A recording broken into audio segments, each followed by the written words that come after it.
नमस्कार दोस्तों, बिहार भी यूट्यूब चैनल में आपका एक बार फिर से बहुत बहुत स्वागत है। आपने अभी तक इस चैनल को सब्सक्राइब नहीं किए हैं तो लाल रंग का बटन दबाकर चैनल को सब्सक्राइब कर लें और बगल के घंटा बजा दें ताकि इस चैनल पर जो वीडियो अपलोड हो वह सबसे पहले आप तक पहुंचे।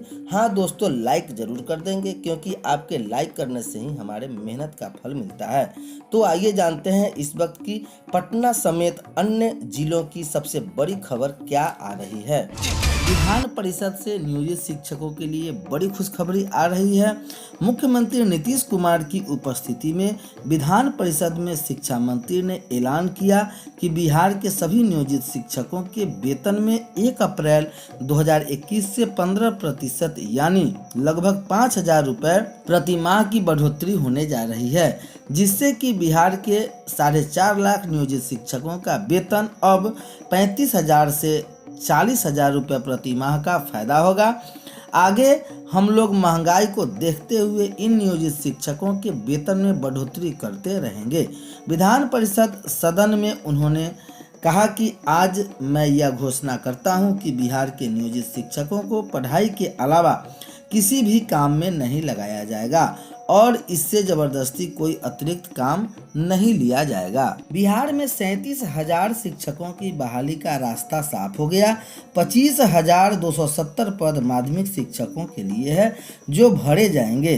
37,335 शिक्षकों की होनी है नियुक्ति। इस नोटिफिकेशन के आधार पर माध्यमिक और उच्च माध्यमिक विद्यालय में 37,335 शिक्षकों की नियुक्ति होनी है। इसमें 25,270 पद माध्यमिक और 12,065 पद उच्च माध्यमिक शिक्षकों के लिए है।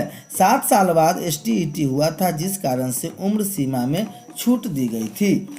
सीटेट सर्टिफिकेट डिजी लॉकर में किया गया सुरक्षित। सीटेट सर्टिफिकेट में अब किसी भी तरह की कोई छेड़छाड़ नहीं हो सकेगा। CBSE ने पहली बार सीटेट सर्टिफिकेट के लेकर डिजी लॉकर में रखने की सुविधा देते हुए इसे सुरक्षित कर दिया है। हाल ही में CTET यानी कि केंद्रीय शिक्षक पात्रता परीक्षा 2020 के रिजल्ट जारी किया गया है। CBSE ने इस बार रिजल्ट में एक नया प्रयोग किया है। सफल अभ्यर्थियों के मार्कशीट और सर्टिफिकेट की डिजी लॉकर पर अपलोड कर दिया गया है, जिससे 2 बड़े फायदे होंगे। पहला यह कि मार्कशीट सर्टिफिकेट में अब किसी प्रकार से कोई छेड़छाड़ नहीं हो सकेगा, ये डिजी लॉकर में पूरी तरह से सुरक्षित रहेंगे। दूसरा यह कि डिजी लॉकर की NAD यानी नेशनल एकेडमिक डिपॉजिटरी ID सुरक्षित है। उम्मीदवारों के लिए मार्कशीट और प्रमाण पत्रों की बार बार फोटोकॉपी और प्रिंट आउट कराने की झंझट खत्म हो जाएगी।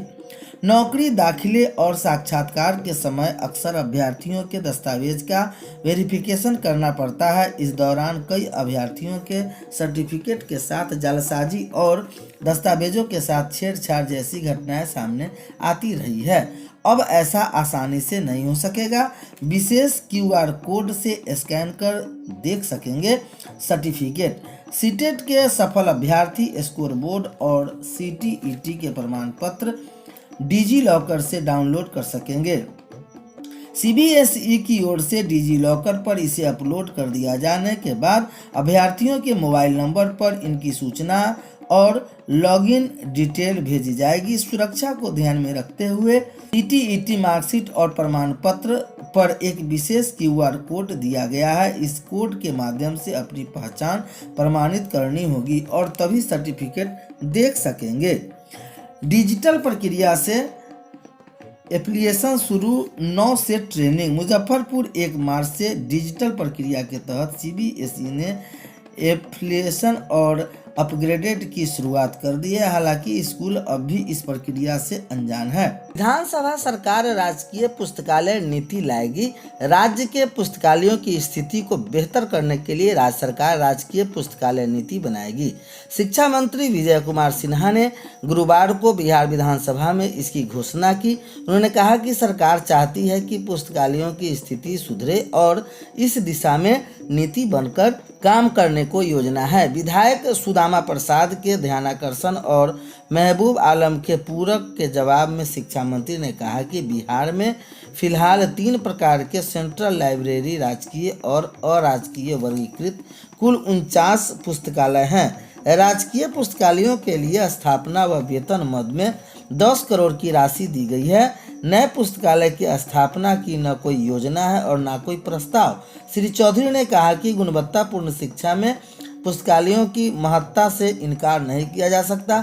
फिर यह आईटी का दौरा है और इससे अनुरूप पुस्तकालयों की व्यवस्था जरूरी है।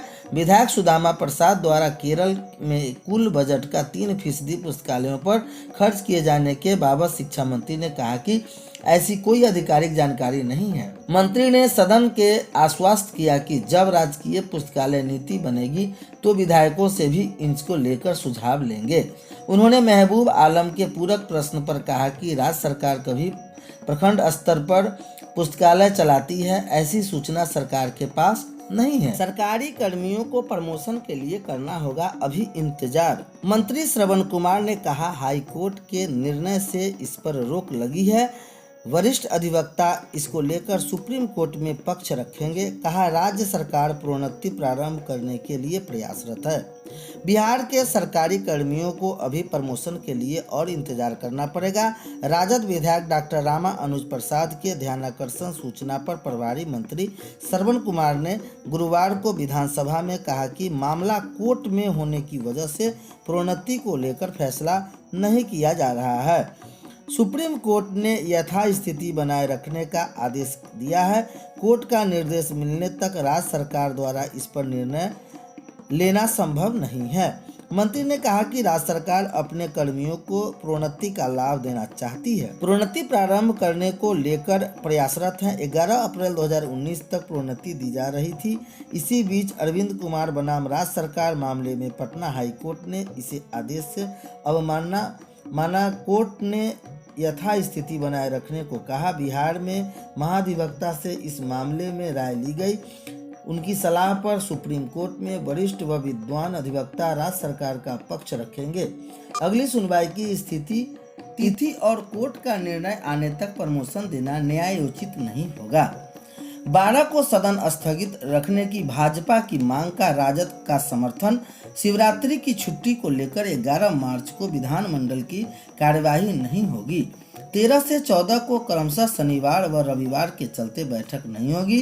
भाजपा विधायक विनोद नारायण झा ने 12 मार्च की कार्यवाही को स्थगित करने की मांग आसान की है।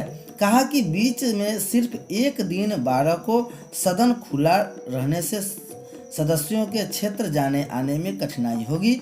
12 को स्थगित कर दिया जाता है तो 10 मार्च के बाद सीधे 15 मार्च को सदन की बैठक होगी। राजद विधायक ललित नारायण यादव ने उनकी इस मांग का समर्थन किया।